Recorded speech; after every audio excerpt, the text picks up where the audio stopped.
मेरी आज की कविता का शीर्षक है आंसू। सुनिएगा।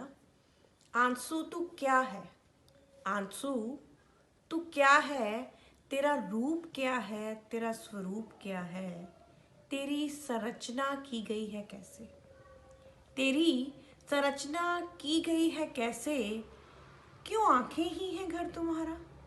क्यों आंखें ही हैं घर तुम्हारा? क्यों रगों में लहू है और आंखों में तुम? क्यों रगों में लहू है और आंखों में तुम? क्या होता अगर रगों में लहू नहीं तुम दौड़ते? क्या होता अगर रगों में लहू नहीं तुम दौड़ते?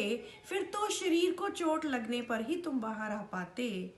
और जैसे कि लहू निकलता है डंके की चोट पर, किसी भी शारीरिक चोट पर, और जान जाते हैं सब सारा भूगोल की चोट पर नहीं, तुम रगों में नहीं दौड़ते। पर नहीं, तुम रगों में नहीं दौड़ते, बस आंखों में चुपचाप बहते हो।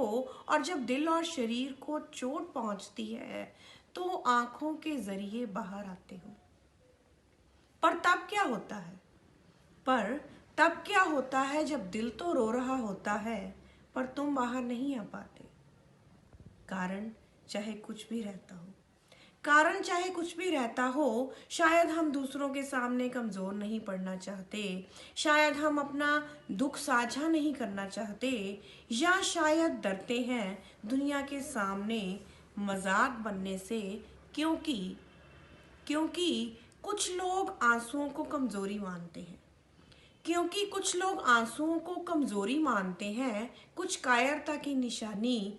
पर मैं तुम्हें कायर नहीं मानती। पर मैं तुम्हें कायर नहीं मानती।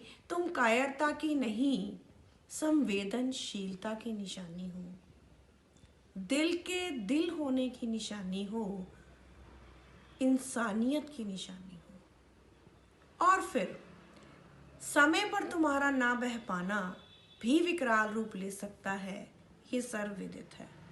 और वो आंसू जो बहाए जाते हैं किसी दूसरे के लिए दिल से, और वो आंसू जो बहाए जाते हैं किसी दूसरे के लिए दिल से, उनसे बड़ा पाक पवित्र और बहुमूल्य कुछ हो ही नहीं सकता। उनसे बड़ा सच दुनिया में कहीं नहीं, कुछ नहीं।